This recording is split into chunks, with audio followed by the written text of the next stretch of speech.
junta directiva con socios y amigos.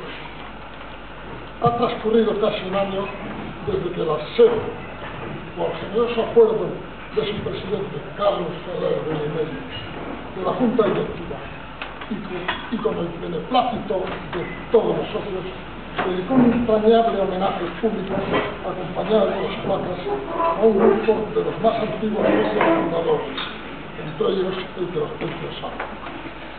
Tal deferencia no podía quedar sin respuesta. Así pues, los homenajeados acordamos dedicar un diploma al presidente y a la SER. Diploma que en aras de la edad, me parece que soy el menos joven de los aquí presentes, no está mucho nada. Menos joven que yo. Digo que en aras a este hecho se me ha concedido el honor de entregar en esta ocasión un diploma.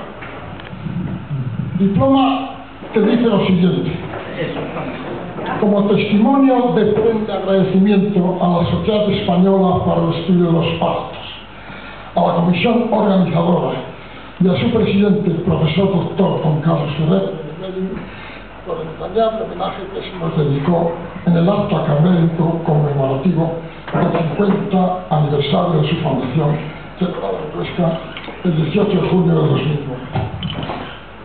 Este es el texto del camino